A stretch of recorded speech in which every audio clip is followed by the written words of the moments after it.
Bonjour à toutes et tous, bienvenue à la permanence parlementaire, vendredi 25 janvier, on va parler pesticides parce que c'est dans l'actualité. Je suis avec Sylvie Noni de l'association Alerte aux pesticides Haute-Gironde. Alors Sylvie, on se connaît déjà, on va se tutoyer. Déjà, est-ce que tu peux nous présenter ton association et puis pourquoi elle a été créée? Eh bien, notre association s'est créée juste après l'affaire de Villeneuve-de-Blaye. On était déjà alertés sur les pesticides, mais là, lorsque des enfants d'une école et leur institutrice ont été pris de malaise suite à l'épandage de pesticides autour de l'école, nous avons d'abord fait une rencontre sur le coin, et puis nous avons, à l'issue de ça, créé une association déclarée 1901. Voilà. Très bien. Alerte pesticides Haute-Gironde. Ok. Alors je disais, l'actualité est assez riche. On a les déclarations du président Macron d'hier, on va y revenir. On a le tribunal administratif de Lyon qui a interdit le Roundup, mais l'actualité aussi locale, c'est cette affaire du collège de Parempuire, sur laquelle tu as été impliquée, actrice avec d'autres associations. Est-ce qu'on peut faire ensemble un rapide point de la situation aujourd'hui, des derniers développements, et puis peut-être tracer la suite des événements? Eh bien, les parents donc, du futur collège, les parents d'élèves du collège de Parempuire, ont fait appel à nous quand ils ont appris l'emplacement de la construction du collège, qui est ici exactement en face des vignes de Clément Pichon, à 20 mètres de ces vignes.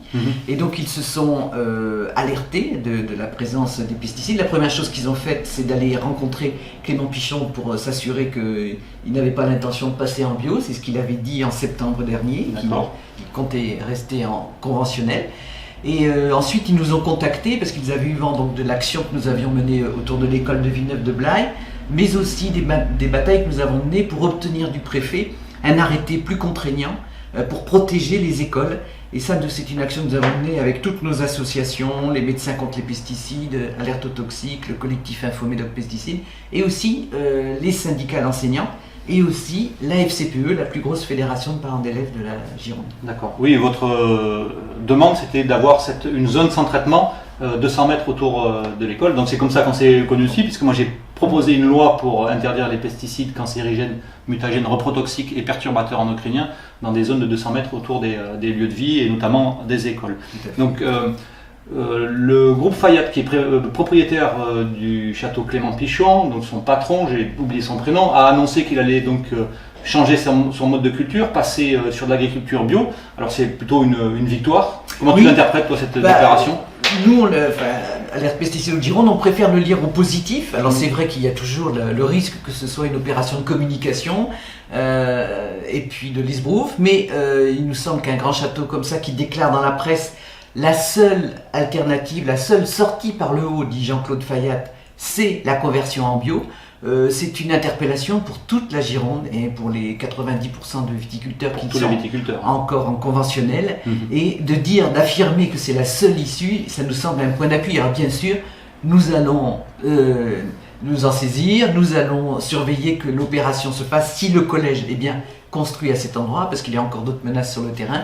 Mais nous resterons vigilants. Tout à fait. Alors, vigilance, c'est le mot, je pense qu'il faut garder en mémoire. Moi aussi, je suis vigilant parce qu'il y a une petite annonce dans les annonces, quelque chose qui m'inquiète, c'est la mise en œuvre de ce calendrier de conversion vers l'agriculture biologique, puisque Jean-Claude Fayat a dit qu'il allait demander la certification HVE, haute valeur environnementale de niveau 3, HVE 3, pour aller vers le bio. Alors, juste pour alerter, pour ceux qui ne connaissent pas, HVE 3, c'est très peu contraignant au niveau des pesticides, puisque pour avoir cette certification, il suffit de traiter un petit peu moins que son voisin d'à côté, ce qui n'est pas un gage de sortie des pesticides les plus dangereux. Alors pour en terminer sur l'affaire de ce collège au pied des vignes Clément Pichon, vous avez fait, les collectifs, les associations, analyser les bouteilles de ce vignoble, et ça permet de donner quelques indications de l'état actuel de la viticulture sur ce domaine. Tout à fait. Nous avons fait analyser le vin de Clément Pichon de la même façon que nous avons fait analyser d'autres vins, par exemple la Fond Rocher qui prétendait s'être converti au bio, le 4e Grand Cru classé de Saint-Estèphe. Bon, donc c'est notre pratique. Nous avons décidé de mettre la filière des vins de Bordeaux sous surveillance. Donc quand quelqu'un comme ça fait ses déclarations, nous prenons une bouteille, nous l'analysons. Alors, l'analyse des vins de Clément Pichon montre, il est dans les règles, dans les normes, puisqu'il n'est pas en bio, il est en conventionnel.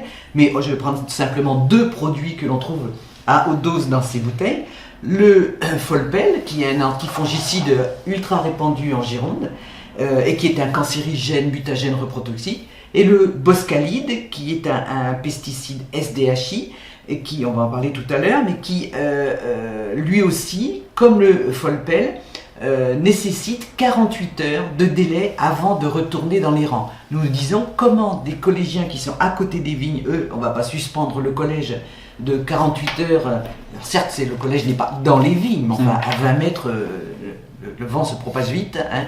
Les poussières, les vapeurs de pesticides vont se propager, et donc nous disons c'est pas possible de faire côtoyer des adolescents en période pubertaire avec des produits aussi dangereux. D'accord. Alors oui, tu cites le Boscalide, alors c'est une transition idéale pour effectivement aller vers cette affaire des SDHI.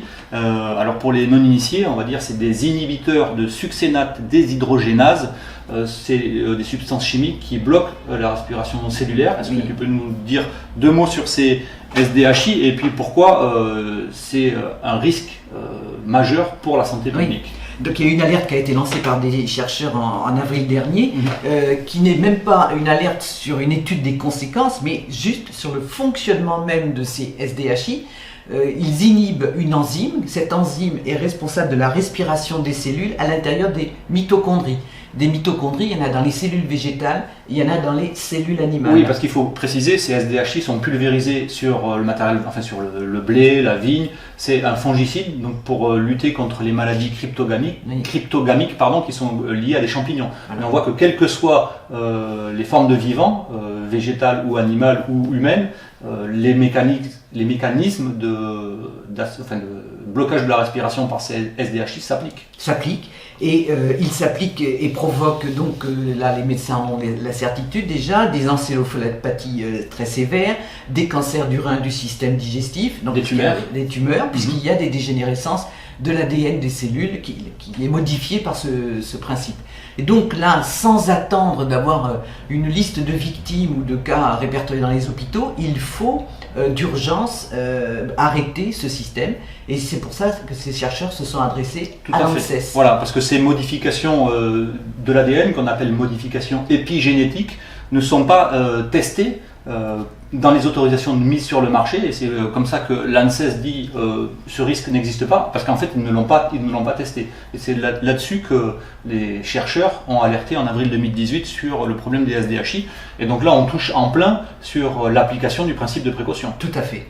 Donc là il faudrait que l'on arrête ces autorisations de mise sur le marché. Voilà, et l'ANSES, la réponse de l'ANSES est inquiétante, elle dit que circuler, il n'y a rien à voir, moi je n'ai aucun dispositif d'alerte, alors qu'il y a des centaines de chercheurs qui le disent. D'accord. Alors, transition vers le dernier sujet qui est un petit peu plus connu, c'est notre affaire du glyphosate, avec aussi l'ANSES qui est mise en cause et qui est citée dans cet arrêté du tribunal administratif de Lyon qui a suspendu l'autorisation de mise sur le marché du Roundup 360, c'était la semaine dernière.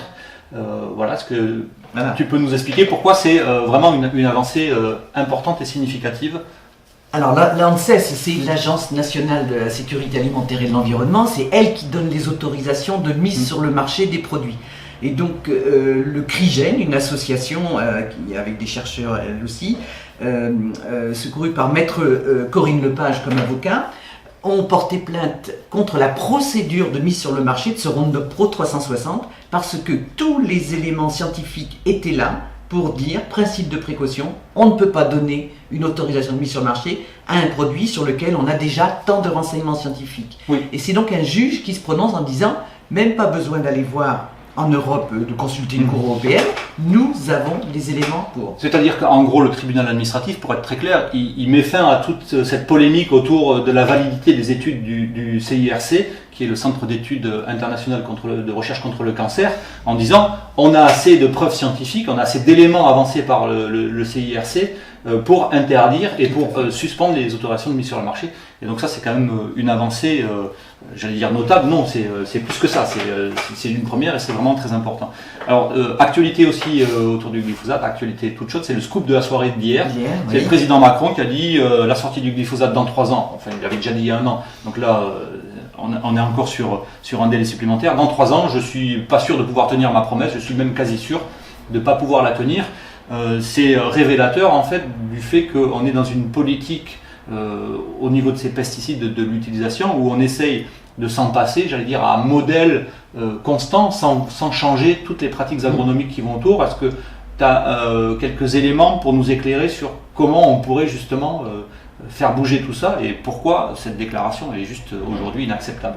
Oui, alors c'est véritablement la démonstration que Emmanuel Macron ne veut absolument rien changer à ce modèle. C'était ce que disait en partant Nicolas Hulot. Tout à fait. Et qu'il n'y a pas le début d'un geste pour inverser la vapeur. Et comme pour le réchauffement climatique, il n'y a pas un geste qui est produit en ce moment, pas un signal envoyé. Or, cet arrêt du glyphosate et des pesticides, il est possible. Il y a des gens en France, il y a 10% d'agriculteurs bio qui vivent, qui même vendent très bien leurs produits. Ils embauchent un peu plus de main-d'œuvre, c'est vrai, mais c'est tant mieux, puisqu'il y a 6 millions de chômeurs quand même dans le pays. Et ils produisent des produits sains. Qui est quand même la vocation de l'agriculture. C'est assez récent. Aussi, pour une alimentation saine. Et sans polluer les eaux de surface, sans poser les problèmes environnementaux, nous dans sans empoisonner les agriculteurs, de même. Sans empoisonner, bien sûr, les premières victimes.